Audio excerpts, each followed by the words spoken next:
డీటెయిల్స్లోకి వెళ్ళిపోదాం. తిరుమల లడ్డు వివాదంలో సుప్రీంకోర్టు సీరియస్ కామెంట్స్ చేసింది. దేవుడిని రాజకీయాలకు దూరంగా ఉంచాలని సుప్రీంకోర్టు ధర్మాసనం వ్యాఖ్యానించింది. లడ్డూలో కల్తీ నెయ్యి వాడారనడానికి ఆధారాలు ఏమున్నాయని ప్రశ్నించింది. లడ్డూలో కల్తీ నెయ్యి ఉపయోగించారో లేదో తెలియకుండా సీఎం ఎలా ప్రకటిస్తారని అడిగింది. కల్తీ నెయ్యి వ్యవహారంపై దాఖలైన పిటిషన్లపై సుప్రీంకోర్టు విచారణ చేపట్టింది. ఏపీ ప్రభుత్వం తరపున ముకుల్ రోహత్గి, సిద్ధార్థ్ లూథ్రా వాదనలు వినిపించారు. కల్తీ నెయ్యిపై ల్యాబ్ రిపోర్ట్ను సుప్రీంకోర్టులో లూథ్రా చదివి వినిపించారు.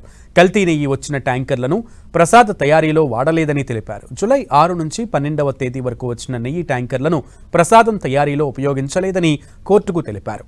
నెయ్యి కల్తీ జరిగినట్లు ల్యాబ్ రిపోర్టులు ఉన్నాయని కోర్టుకు వివరించారు. కొన్నేళ్లుగా ప్రైవేటు వెండర్ల నుంచి నెయ్యి కొనుగోలు చేయడం ప్రారంభించారని, నాణ్యతపై ఫిర్యాదులు రావడంతో టెండరుదారుకు షోకాజ్ నోటీసు ఇచ్చామన్నారు.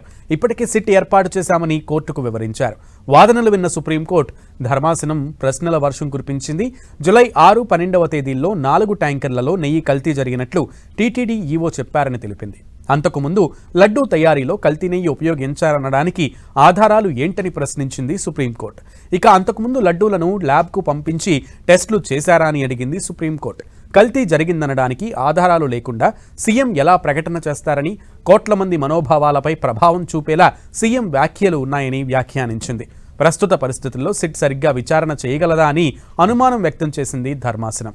జూన్ నుంచి జూలై వరకు సరఫరా అయిన నెయ్యి కలుషితం అయ్యిందని ఊహాజనితంగా చెబుతున్నారని, విచారణ జరగక ముందే రాజ్యాంగబద్ధ పదవిలో ఉన్న వ్యక్తి భక్తుల మనోభావాలు దెబ్బతీసేలా వ్యాఖ్యలు చేయడం సరికాదని సుప్రీంకోర్టు వ్యాఖ్యానించింది. సిట్ను కొనసాగించాలా లేదా ఏదైనా స్వతంత్ర దర్యాప్తు సంస్థతో విచారణ జరిపించాలా అని కేంద్రం సలహా కోరింది సుప్రీంకోర్టు. తదుపరి విచారణను అక్టోబర్ 3వ తేదీకి వాయిదా వేసింది.